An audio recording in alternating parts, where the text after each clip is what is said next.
What's up, Raidernation? How you guys doing today, man? Today's Thursday. Oh my god, why did I think today was Monday? Blooper 101. Today's Thursday. Hope you guys are all doing well. Staying in quarantine. Washing your hands regularly. Uh, Practicing social distancing and doing stuff to help us get past this whole situation as a nation sooner than later. That way sports can come back. And other things too. But anyways, I'm back here with another draft profile video. Today is a double header. Today we're gonna do two. Next Thursday is the draft, and I'm so excited. I couldn't tell you how excited I am.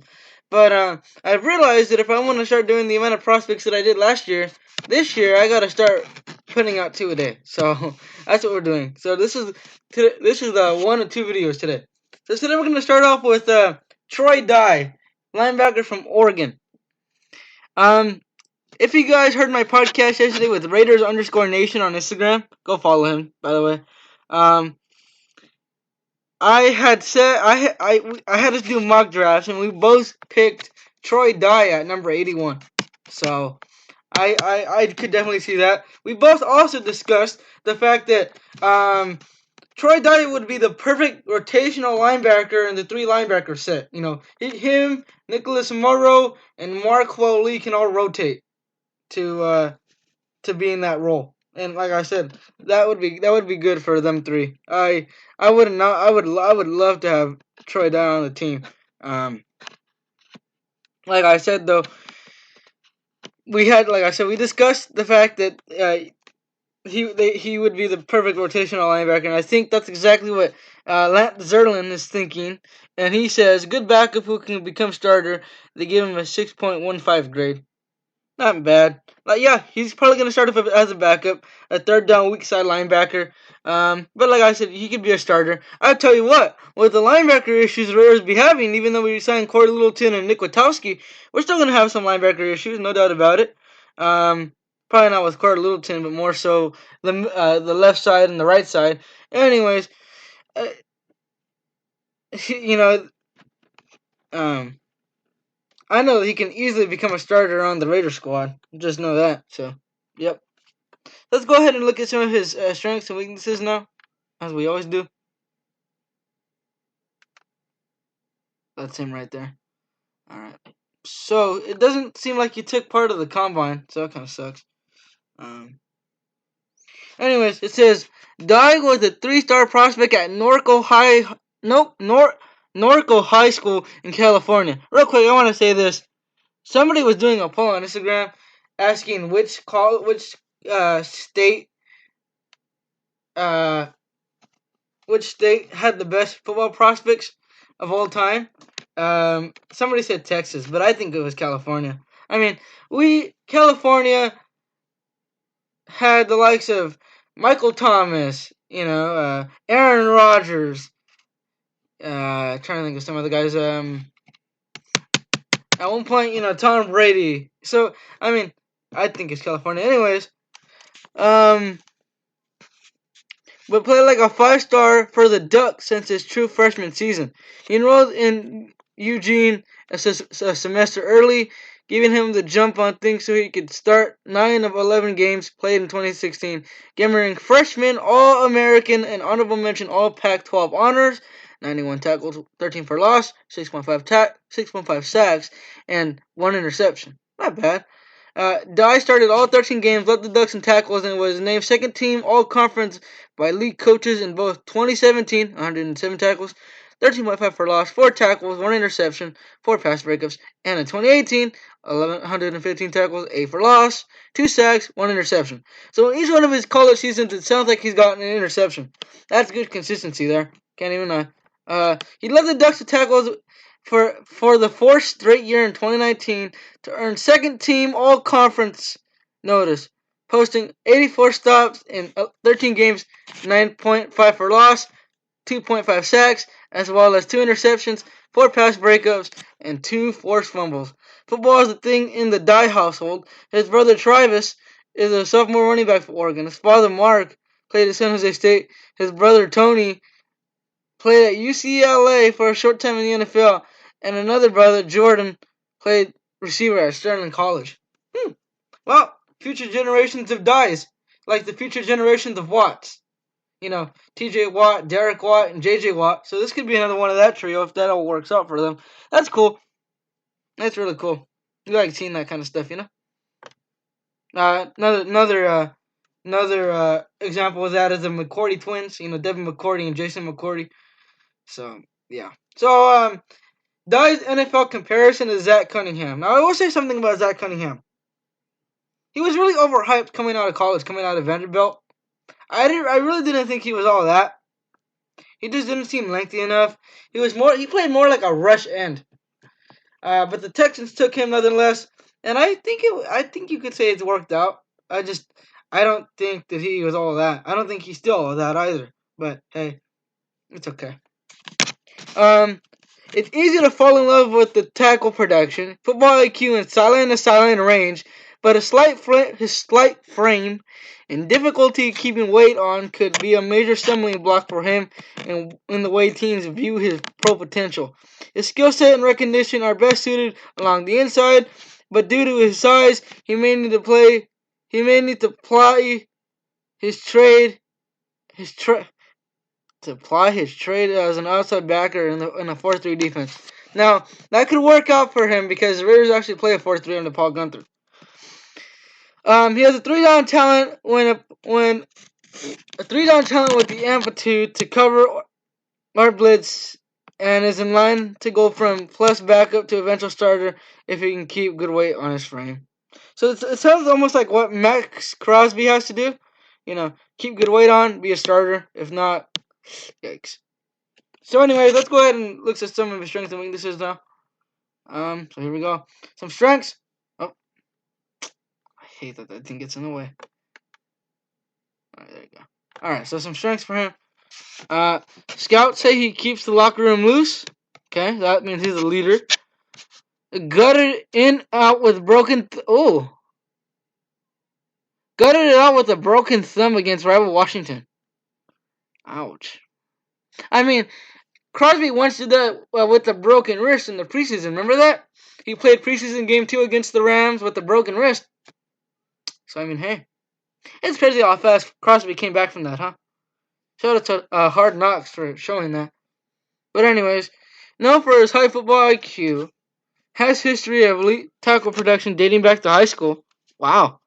Willing to flow downhill and leverage gap despite thin frame, reads keys and runners simultaneously to find his fits. Uses length and crisp punch to stack and separate from blocks. Reactive quickness and springy lateral movement to snare a gap away. Speed to range and tackle across field. Can play on third down. History of success in harassing quarterbacks with a blister. Able to run in coverage down the field and adequate production and pass coverage. I think there's like one or two more. There might be. No, that's it. Okay. So now some weaknesses. Now I will say about Troy Dye from what I've read so far. First of all, he seems really dedicated. The scouts wouldn't be going that in depth with his skill set, with those kind of precision little locker room presence or a 3-down backer. No, they wouldn't be saying that if he wasn't that dedicated. So obviously, since it runs in the family, he took football very seriously, and that's something the Raiders would love to hear. It really is, It generally really is. So, I mean, I like hearing that. That's great to hear. That's really great to hear. That makes me smile hearing that because you don't get players like that very often. So, I mean, the dedication probably shows one thing. The play style probably shows another. Some weaknesses. Scouts worry about willingness to grind on a daily basis. Ooh. Forget what I just said? Super thin frame with long, skinny legs. Okay. You know what's crazy? What I realized about Oregon is they don't really I don't know what's up with their training program, but like a lot of their players come out string beans. I'm sorry to say. Marcus Mariota came out of string bean. Jalen Jokes last year, he came out of string bean rusher. And now you have Troy Dye, who's coming out as a string bean rusher. So I don't know what kind of training they have down there, but it doesn't sound all that great. You know what I'm saying? So I don't know. Just based off what I'm hearing. That's what I think. So, anyways, um, let's see. Gets mauled by pressure when he's not first with his hands. Doesn't see or quite feel it as well as an outside backer. Needs to stay square in lateral pursuit to prevent losing backside leverage. Unable to stick and stop and force the solar tackle. Um, Fooled by play action more than a few times in 2019. Drops in space for a little crumblestone. Long legs create challenges with short area patterns and matching with running backs. I could see that. You know, the weight and the muscle you put on is very key in those situations. So as we always do, we're now gonna go get some film on him, and we'll go from there. Highlights, but you guys want to know? We're gonna have to change them because I can't play these.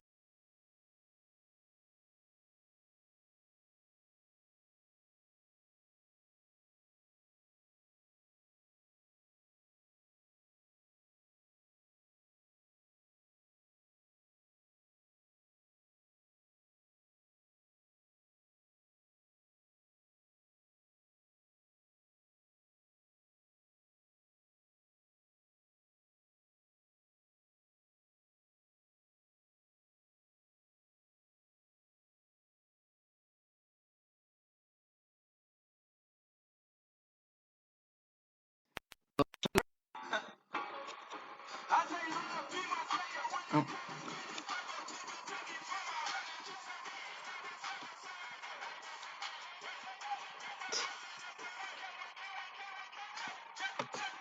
All right, guys. No, real quick, I just want to note something. That song right there is actually a throwback from Madden 17. them and them trash soundtracks. Okay, we're back. So I found some highlights of him playing against you.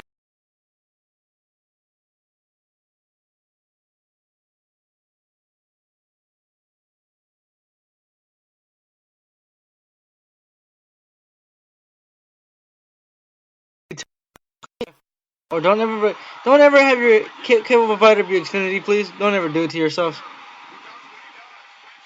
Oh my! What the heck?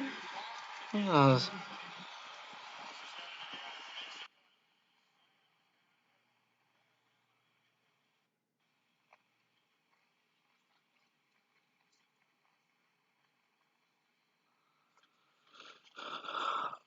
See, he kind of played like a rush end, you know.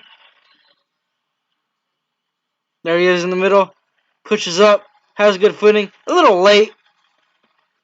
He's on the other side of the field. He's got to go to the left side more.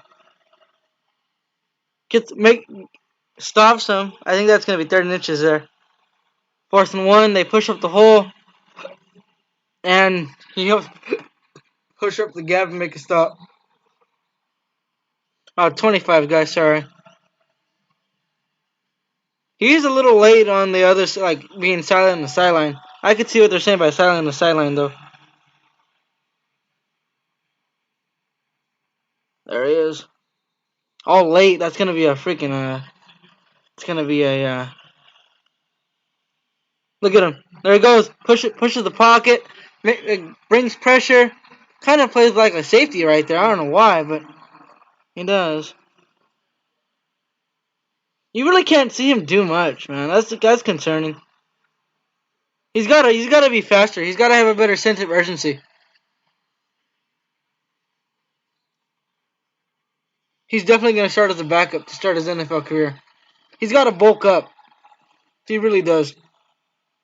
Those skinny legs are not helping him any. Makes a decent move there.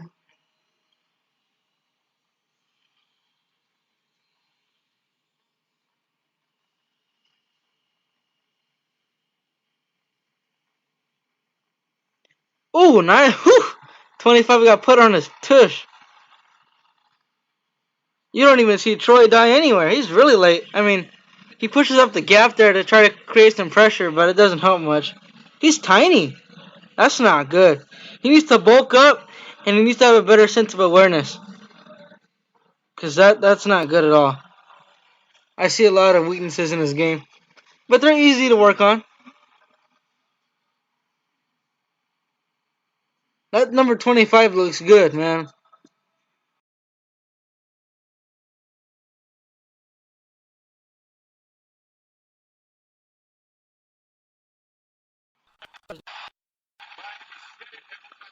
Look how skinny and tiny he is.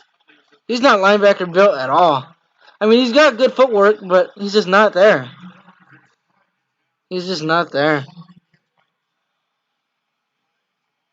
I still think he'll be a late. I still think he'll be a mid-round pick because of his potential.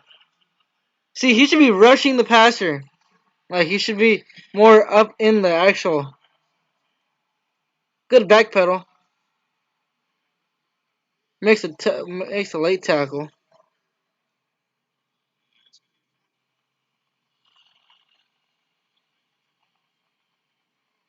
There he is, right there. Oh, he misses on it. See?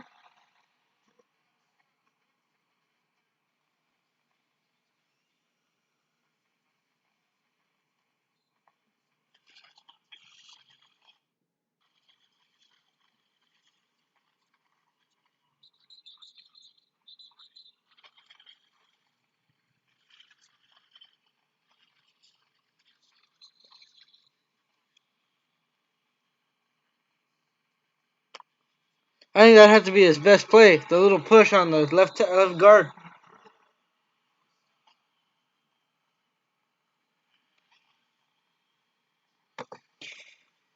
Well, guys, I think I've seen enough. He definitely has a lot to work on. Like I said, his awareness is definitely an issue.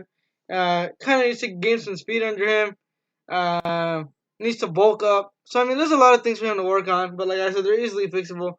Despite everything that I just looked at, I still think he's going to be a mid-round pick due to his potential. It'll be really interesting to see which team he actually ends up going to on like Troy Dye is a football player, right? But he's not ready. He's just not. They need to build him up as a football player and tell him what purpose he has on a football field because he seems lost out there. He really does. Other than that, Raidernation, that's going to wrap it up for video 1. Video 2 is going to be another linebacker that you guys will probably like to see.